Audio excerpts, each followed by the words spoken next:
ಎಲ್ಲರ hot favourite love messages ನೋಡುವ.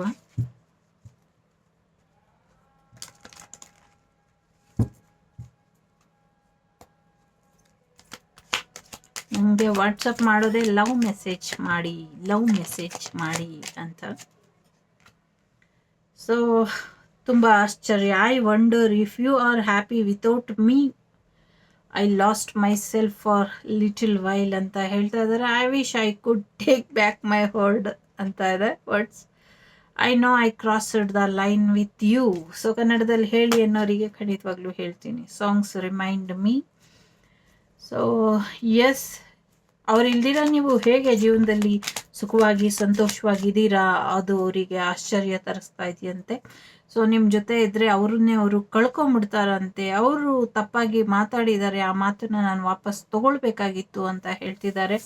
So ನಾನು ನನ್ನ ಲಿಮಿಟನ್ನ, ನನ್ನ ಲಕ್ಷ್ಮಣ್ ರೇಖೆನ ಕ್ರಾಸ್ ಮಾಡಿಬಿಟ್ಟೆ ಅಂತ ಹೇಳ್ತಿದ್ದಾರೆ. ಸೊ ತುಂಬ ಹಾಡುಗಳು ನಿಮ್ಮ ನೆನಪನ್ನ ತರಿಸುತ್ತೆ ಅಂತ ಹೇಳ್ತಿದ್ದಾರೆ. ತುಂಬ ಬೇರೆ ರೀತಿಲಿ ಡಿಫ್ರೆಂಟ್ ಆಗಿ ಈಗ ನನ್ನ ಜೀವನ ನಡೀತಾ ಇದೆ. ನಾನು ಕೂಡ ಬೇರೆ ರೀತಿಲೇ ನಮ್ಮಿಬ್ಬರ ಸಂಬಂಧನ ಹ್ಯಾಂಡಲ್ ಮಾಡಬೇಕಾಗಿತ್ತು, ತಪ್ಪು ಮಾಡಿಬಿಟ್ಟೆ ಅನ್ನೋವಂಥದ್ದು ಇದೆ. ನಾನು ವಸ್ತುಗಳ ಹಿಂದೆ ಓಡಿ ವ್ಯಕ್ತಿಗಳನ್ನ ಅಥವಾ ನಿನ್ನ ಪ್ರೀತಿನ ಕಳ್ಕೊಂಡೆ ಅಂತ ಹೇಳ್ತಾ ಇದ್ದಾರೆ. ದೂರ ಇದ್ರೂ ಕೂಡ ಯಾವಾಗಲೂ ನಿನ್ನದೇ ನೆನಪು ನನಗೆ ಅಂತ ಹೇಳ್ತಿದ್ದಾರೆ. ನಿನ್ನದೇ ನೆನಪು ದಿನವೂ ಮನದಲ್ಲಿ ಕಾಣುವ ಆಸೆಯೂ ತುಂಬಿದೆ. ಐ ವಾಂಟ್ ಯು, ನನಗೆ ನೀನು ಬೇಕು, ಬಟ್ ನಾವು ಯಾವತ್ತೂ ಒಂದಾಗಲ್ಲ ಅಂತ ನಂಗೆ ಅನ್ನಿಸ್ತಾ ಇದೆ. ನೀನು ಸುಳ್ಳು ಹೇಳ್ತೀಯ ಅನ್ನೋದು ನನಗೆ ಗೊತ್ತಿದೆ ಅಂತ ಹೇಳ್ತಾ ಇದ್ದಾರೆ. ನೀನು ಸುಳ್ಳು ಹೇಳಬಾರ್ದಾಗಿತ್ತು. ಕೆಲವ್ರಿಗೆ ಇದೊಂದು ಜನರಲ್ ರೀಡಿಂಗ್, ಅರ್ಥ ಮಾಡ್ಕೊಳ್ಳಿ. ನಿಮ್ಮ ಪಾರ್ಟ್ನರೇ ಹೇಳಿದ್ರು ಅಂತ ಇಲ್ಲ, ಬೇರೆಯವ್ರ ಪಾರ್ಟ್ನರ್ ಹೇಳೋದು ಕೂಡ ಇಲ್ಲಿ ಬಂದಿರುತ್ತೆ. ನಿನ್ನಿಂದ ನಾನು ಬೆಟರ್ ಪರ್ಸನ್ ಅದೇ ಅಂತ ಹೇಳ್ತಾ ಇದ್ದಾರೆ. ಜೊತೆಗೆ ನಿನ್ನ ಜೊತೆ ಕೇಳಿದಂಥ ಹಾಡುಗಳನ್ನ ನಾನು ಮತ್ತೆ ಕೇಳಿಸ್ಕೊಳ್ಳೋದಕ್ಕೆ ರೆಡಿ ಇಲ್ಲ ಅಂತ ಹೇಳ್ತಿದ್ದಾರೆ. ನಿನ್ನ ಜೊತೆ ಇದ್ದರೆ ಬರೀ ಕೆಟ್ಟದ್ದೇ ಆಗುತ್ತೆ ನನಗೆ, ಅದಕ್ಕೆ ನಾನು ನಿನ್ನಿಂದ ದೂರ ಹೋದೆ ಅಂತ ಕೆಲವ್ರು ಹೇಳ್ತಾ ಇದ್ದಾರೆ. ತುಂಬ ಬೇಗ ನಮ್ಮ ಸಂಬಂಧ ಮುಗಿದೋಯ್ತಲ್ವಾ ಅಂತ ಕೆಲವರು ಪ್ರಶ್ನೆ ಹಾಕ್ತಾ ಇದ್ದಾರೆ. ಕೆಲವರು ಸೊ ಮ್ಯೂಸಿಕ್ ಅಂದರೆ ನೀನು ಅಂದರೆ ಮ್ಯೂಸಿಕ್ಕಿಂದ ನೀನು ನನಗೆ ಪರಿಚಯ ಆದೆ, ನಿನ್ನ ಮಾತು ಸಂಗೀತದ ಅಲೆಗಳ ಹಾಗೆ ಇರುತ್ತೆ ಅಂತ ಹೇಳ್ತಿದ್ದಾರೆ. ನಾನು ಎಲ್ಲಾನು ಹಾಳು ಮಾಡಿಬಿಟ್ಟೆ, ಇವಾಗ ವಾಪಸ್ ಬರೋದಕ್ಕೆ ಭಯ ಆಗ್ತಾ ಇದೆ. ನಾನು ನಿನ್ನನ್ನು ಭೇಟಿ ಮಾಡಬೇಕು, ಆದರೆ ಭಯ ಆಗ್ತಿದೆ ಅಂತ ಇದೆ.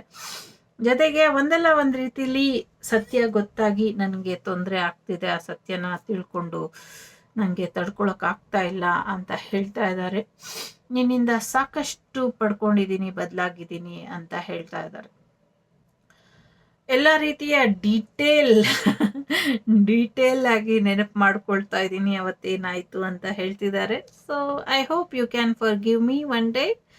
ಸೊ ಒಂದೆಲ್ಲ ಒಂದಿನ ನನ್ನ ಕ್ಷಮಿಸ್ತೀಯಾ ಅಂತ ಕಾಯ್ತಾ ಇದ್ದಾರೆ. So I buried myself to work to forget you. Okay, so ಬೇರೆ ಎಲ್ಲರಿಗಿಂತ ತುಂಬ ಹತ್ತಿರ ಆಗಿಬಿಟ್ಟೆ. ನಿನ್ನನ್ನು ಮರೆತು ಕೆಲಸ ಮಾಡೋದಕ್ಕೆ ನನಗೆ ಕಷ್ಟ ಆಗ್ತಾ ಇದೆ. ನಾನು ತಪ್ಪಿಟ್ಕೊಂಡು ನಾನು ನಿನಗೆ ಬ್ಲೇಮ್ ಮಾಡಿದೆ. ಸೊ ನಮ್ಮಿಬ್ಬರ ಮಾತುಕತೆನ ಮತ್ತೆ ರಿಪೀಟ್ ಮಾಡಿ ನಾನು ಕೇಳಿಸ್ಕೊಳ್ತಾ ಇದ್ದೀನಿ ಅಂತ ಹೇಳ್ತಾ ಇದ್ದಾರೆ. ತುಂಬ ಅರ್ಥ ಮಾಡ್ಕೊಂಡಿದ್ದೀನಿ ನಮ್ಮಿಬ್ಬರ ಸಂಬಂಧನ ಅಂತ. ಸೊ ನಿನ್ನ ಬಗ್ಗೆ ಯೋಚನೆ ಮಾಡ್ತಾ ಇರ್ತೀನಿ ಅಂತ ಹೇಳ್ತಿದ್ದಾರೆ. ಸೊ ಐ ಲವ್ ಯು ಅಂತ ಹೇಳ್ತಾ ಇದ್ದಾರೆ. ಸೊ ನೀನು ನನ್ನನ್ನು ಬಿಟ್ಬಿಟ್ಟು ಮುಂದುವರೆದ್ಬಿಟ್ಟಿದ್ಯಾ ಅಂತ ನನಗೆ ಅನಿಸುತ್ತೆ. ಸೊ ನನಗೆ ಫ್ರೆಂಡ್ಶಿಪ್ ಬೇಡ, ಫ್ರೆಂಡ್ಶಿಪ್ಪಿಗೆ ಮೀರಿದಂಥ ಸಂಬಂಧ ಬೇಕು, ಕೊಡ್ತೀಯಾ ಅಂತ ಕೇಳ್ತಾ ಇದ್ದಾರೆ.